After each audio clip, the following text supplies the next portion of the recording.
देता है, और कभी एक झूठ हजारों लोगों की मौत की वजह बन जाता है।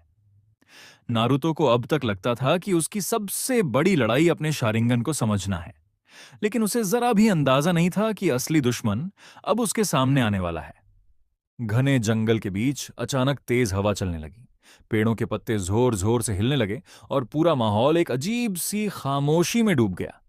नारुतो, सासुके, इताची, काकाशी और मिनाटो उस नकाबपोश लीडर को घूर रहे थे। लीडर के चेहरे पर हल्की सी मुस्कान थी। उसने धीरे से अपने दोनों हाथ ऊपर किए। तुम लोग एक बहुत बड़ी गलतफहमी में जी रहे हो।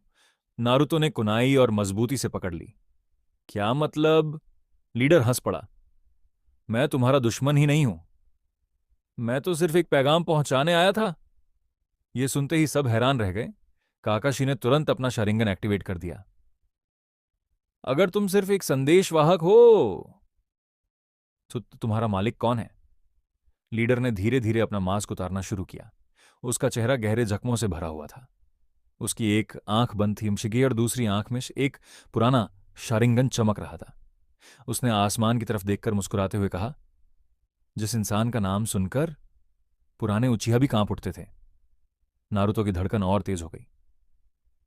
कौन? लीडर ने धीरे से जवाब दिया, राइजन उचिहा।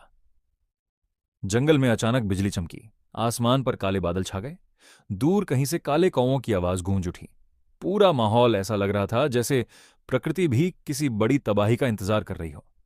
लीडर ने नारुतो की तरफ उंगली उठाई। राइजन सामा ने सिर्फ एक पैगाम भेजा है। नारुतो जुमाकी, अगर तुम सच जानना चाहते हो तो 7 दिन बाद वैली ऑफ शैडोज में आना, सासुके तुरंत बोला। और अगर हम ना आए तो? लीडर की मुस्कान और गहरी हो गई। तो फिर राइजन खुद को नोहा आएगा। यह कहकर उसने अपनी जेब से एक काला क्रिस्टल निकाला। क्रिस्टल जमीन पर गिरा और अगले ही पल बूम! एक जबरदस्त धमाका हुआ। काला धुआं पूरे जंगल में फैल गया। जब धुआं हटाई, लीडर गायब हो चुका था। सिर्फ जमीन पर एक अजीब निशान रह गया था, एक लाल चक्र का प्रतीक, जिसे देखते ही इताची का चेहरा सफेद पड़ गया। नहीं, काकाशी ने पूछा, क्या हुआ?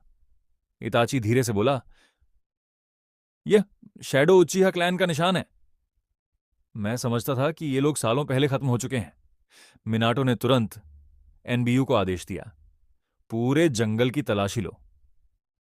लेकिन किसी को भी यह बात गांव तक नहीं पहुंचनी चाहिए। नारुतो चुपचाप उस निशान को देख रहा था। जैसे